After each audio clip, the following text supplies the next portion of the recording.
All right, my friend, hello to you. Today is a day for laughter, and it's the good kind this time.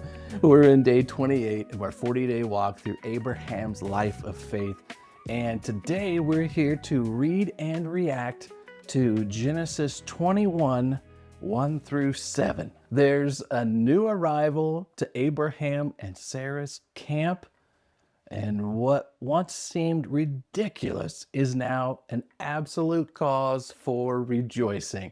So today we got to savor this beautiful moment and then reflect on what makes it feel so good. So without further ado, I'll come back in a minute with my GYRs. But right now, if you haven't already, go ahead and pause to read the reason for all the celebrating today. Go ahead.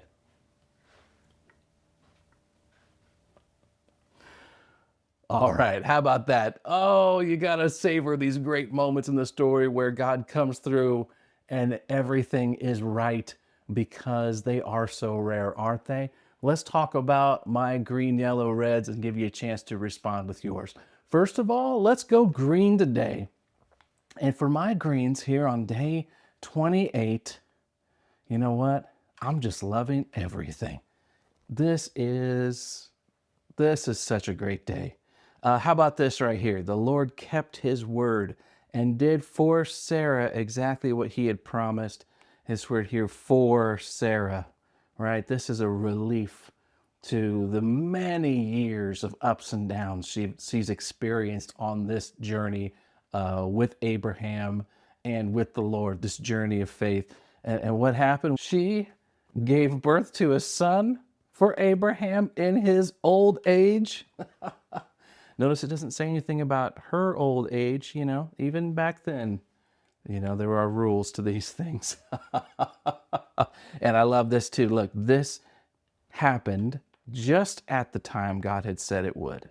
All right. God's not only coming through with his promise, like he's mentioned up here, but it's just the time God had said it would. Right on time, right on target.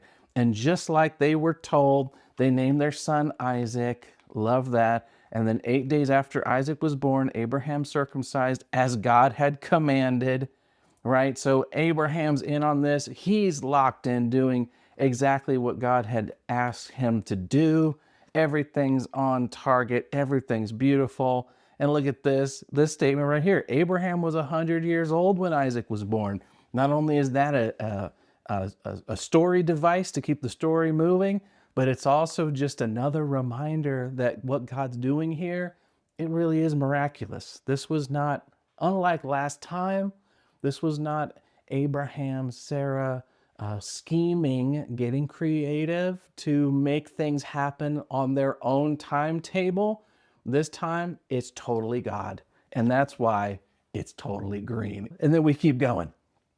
What a great line here as well. So Sarah declared, remember Isaac's name means laughter. And this leads Sarah to explain, to declare, God has brought me laughter. All who hear about this will laugh with me.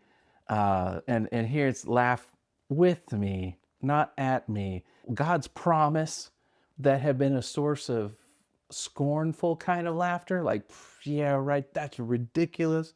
Well, now the trust, the uneven, uneasy trust that Sarah and Abraham have had in God, they've just continued to put one foot in front of the other with all their missteps, all their mistakes. Now comes the moment where that scornful laughter is turning into rejoicing laughter, a laugh of celebration. They brought themselves pain and suffering as they tried to make God's promise happen and under their own power, right? With their own scheming, their own timetable. But now, well, God's doing it, and so it's good. God has brought them laughter. And then, not only that, man, everybody's going to laugh when they find out a couple of old people have had a baby. Isn't that great? So it's just all greens today. One thing, if I were going to pick a red, and I'm kind of searching, this is a day for celebrating. Isn't it such a relief to see a moment in the story where everything's as it should be, and how we've hoped it would be, right? God came through with his promises. Sarah and Abraham are in sync. They have their promised son. Amazing. If I had to pick a red today, and it's mainly because of my reaction to it, not because of their actions in the story. Here's my red. All right. Abraham was 100 years old when Isaac was born.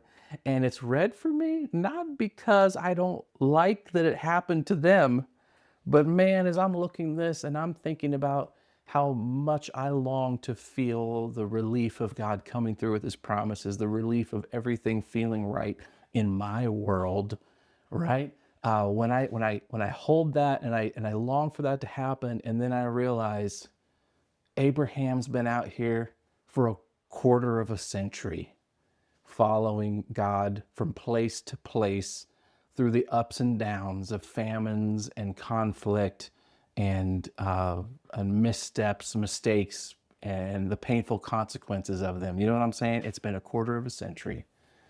And I go, oh no, I don't want that to be part of the story. I wish it were the instantaneous, answer to a prayer. But in this case, Abraham, a quarter century of waiting, and for some reason, this is how God does things, right? There's something about the waiting that's hard but essential for Abraham, and I'm feeling like I don't want to hear it, but maybe it's essential for me too. All right, so with that, my friend, there we are. There's my GYRs, my green, yellow, reds. What about yours? Go ahead and drop them here, and then add them to our Facebook group as well. And then after you've had your own time to read and reflect a little bit on today's episode, then come back around, scan the QR code, and I will jump back in with you for a few further insights on what we're seeing today. Enjoy and reflect, drink it in, and let it sink in too. I'll see you in a little bit.